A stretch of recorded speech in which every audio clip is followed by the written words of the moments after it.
सिकी परमेश्वर के नाम की महिमा हो। आज हम देखेंगे भू संपत्ति छुड़ाने की विधि, और ये हमें देखने को मिलता है ले व्यवस्था उसका 25वां अध्याय की 23 से लेकर 34वीं आयत तक। यदि आपके पास भी बाइबल है तो हमारे साथ निकाल लीजिए। ले व्यवस्था उसका 25वां अध्याय की 23वीं आयत से लेकर 34वीं आयत तक, जहां हम देखेंगे भू संपत्ति छुड़ाने की विधि।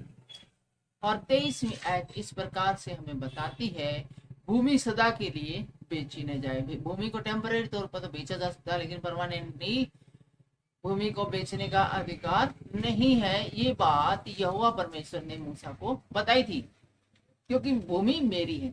भूमि किसकी है? परमेश्वर की भूमि है। और उसमें तुम परदेशी और बाहरी होंगे, और उसमें तुम लोग परदेशी और बाहरी होंगे। भूमि का असली मालिक कौन? पिता परमेश्वर, जिसने भूमि को फाउंडेशन रखी, जिसने भूमि को बनाया। असली मालिक परमेश्वर। 24वीं आयत कहती है, लेकिन तुम अपने भाग के सारे देश में भूमि को छुड़ा लेना। यदि तेरा कोई भाई बंधु कंगाल होकर अपनी निज भूमि में से कुछ बेच डाले, हो भी सकता है कि ऐसा कोई आपका भाई बंधु कंगाल हो जाए और अपनी भूमि को उसको बेचना पड़ जाए, तो उसके कुटुंबियों में से जो सबसे निकट हो वह आकर अपने भाई बंधु के बेचे हुए भाग को छुड़ा ले। तो जो भी उसका निकट संबंधी होगा, सबसे नजदीकी होगा, जिसकी आर्थिक हालत ठीक होगी, वो उस बेची हुई भूमि को जो उसने पराये लोगों को बेच दी थी, परदेशियों को बेच दी थी, उसको छुड़ा ले, उन्हीं के पास नहीं रहने दे। 26वीं आयत कहती है, यदि किसी मनुष्य के लिए कोई छुड़ाने वाला न हो, तो उसके पास इतना धन हो कि आप ही अपने भाग को छुड़ा सके, तो वह उसके बिकने के समय से वर्षों की गिनती करके शेष वर्षों की उपज का दाम उसको, जिसने उसे मोल लिया हो, फेर दे, तब वह अपनी निज भूमि का अधिकारी हो जाएगा। परंतु यदि उसके पास इतनी पूंजी न हो कि उसे फिर अपनी कर्ज के, तो उसकी बेची हुई भूमि जुबली के वर्ष तक मोल लेने वाले के हाथ में रहे, और जुबली के वर्ष में छूट जाए, तब वह मनुष्य अपनी निज भूमि का फिर अधिकारी हो जाएगा। तो यहाँ पर एक और भी नियम था कि यदि कोई कंगाल होगा और किसी को भूमि बेच दी, तो वो भूमि वापस खरीद नहीं पाए, उसके पास इतना जुगाड़मेंट नहीं होगा वो दोबारा खरीद सके, तो जुबली के वर्ष तक ही वो भूमि जिसने खरीदी थी उसकी रहती थी। और उसके बाद ऑटोमेटिक पुराने जो मालिक है, भूमि का मालिक है, उसके पास ट्रांसफर हो जाती थी। पहली आयत में लिखा हुआ था, भूमि को परमानेंट बेचा ना जाए, अर्थात एक निश्चित समय तक ही भूमि को बेचा जा सकता है, और ज्यादा से ज्यादा जुबली के वर्ष तक। फिर यदि कोई मनुष्य शहर पना वाले नगर में बसने का घर बेचे, तो वह बेचने के बाद वर्ष भर के अंदर उसे छुड़ा सकेगा। और कोई शहर पना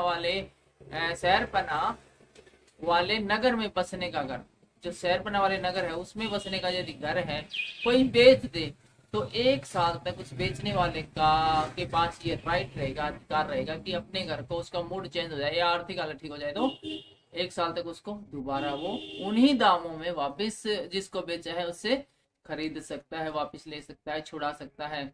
अर्थात पूरे वर्ष उस मनुष्य को छुड़ाने का अधिकार रहेगा। कितने अच्छे नियम परमेश्वर ने बनाए थे।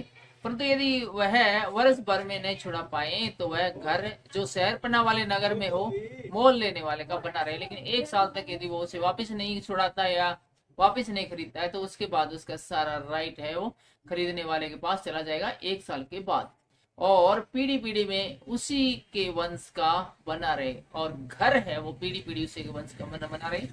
खेती करने वाली जमीन और घर जिसमें बसते हैं, जो शहरपना के अंदर है, उन दोनों के खरीदने और बेचने के नियमों में भारी अंतर हमने यहाँ पर देखा है। यदि कोई घर बेचता है तो 1 साल तक उसको वापस छुड़ाने का अधिकार है, और यदि 1 साल के अंदर नहीं छुड़ाता है उसको, तो पीढ़ियों के लिए खरीदार का बन जाता है। और जबकि भूमि के विषय में ऐसा नहीं है।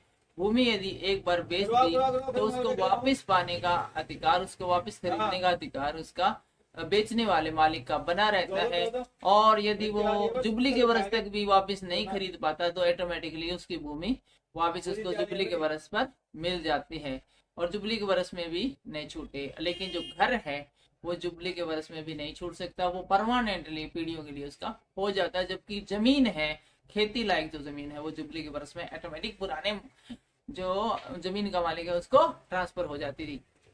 और आगे हमें देखते हैं 31वीं आयत में, परंतु बिना शहर बना वाले गांव के घर तो खेतों के समान गिने जाए। लेकिन जो शहर बना के अंदर नहीं है, जो लाल डोरे के अंदर नहीं है, और जो उनको खेत की तरह ही माना जाए, उन घरों को जो खेत में बने हैं, जो ढाणियां बनी हैं, और उनका छुड़ाना भी हो सकेगा, और वे जुबली के वर्ष में छूट जाएंगे। और वो घर जो खेतों में बने हैं या खेतों के नजदीक बने हैं, उनके ऊपर खेतों वाला नियम है वो लागू रहेगा, अर्थात जुबली के वर्ष में ऑटोमेटिकली पुराने जो जिसने बेचा है उसी के पास आ जाएंगे।